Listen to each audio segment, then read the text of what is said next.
है जिसमें हम देख रहे हैं लगातार हर रोज ऑर्डर विन की खबरें आती हैं, वो है railway rights, IRCON, KEC, Titagarh, सब में हम देख रहे हैं कि यहाँ पर आए दिन हम देखते हैं छोटी बड़ी बहुत सारी यहाँ पर इन्हें ऑर्डर मिलते रहते हैं। चोपड़ा सर, रेलवे स्पेस को लेकर क्या राय है? अब जितना चलना था चल चुके हैं या अभी भी आपको लगता है कुछ एक ऐसे पॉकेट्स हैं जहां पर थोड़ी स्टीम बाकी है? देखिए, रेलवे में स्टीम का आपने नाम लिया, मगर स्टीम इंजन सब नहीं है। बट मुझे लगता है कि एक ऐसा क्षेत्र है जहां पर परपेचुअल ग्राहक है और ग्राहकों की कोई कमी नहीं है।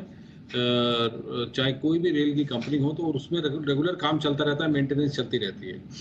फर्ज कीजिए मैं बात कर रहा हूँ आईआरएफसी की, तो Indian railway finance corporation primarily railway related projects को फाइनेंस करता है। तो ऐसा भी नहीं है कि उनके जो पे बैक है या जो पैसा लौट के आना उस पर कहीं कोई डर है, एनपीएस है नहीं।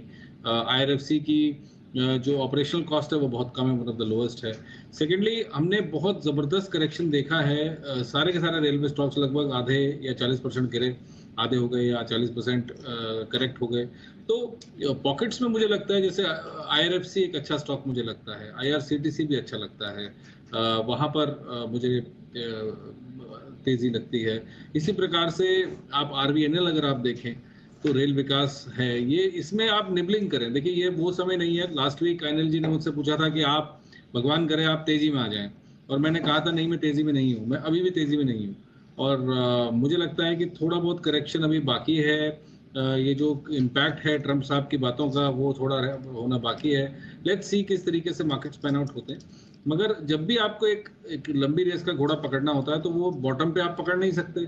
हमें पता ही नहीं है बॉटम कहाँ पे है। तो आप निबलिंग कर सकते हैं, छोटा छोटा क्वांटिटीज खरीद सकते हैं। तो अगर आप मुझसे पूछें तो आईआरएफसी मुझे अच्छा लगता है, आरबीएनएल अच्छा लगता है, आईआरसीटीसी अच्छा लगता है। तो यहाँ पर थोड़ी थोड़ी बाइंग कर सकते हैं गिरावट में।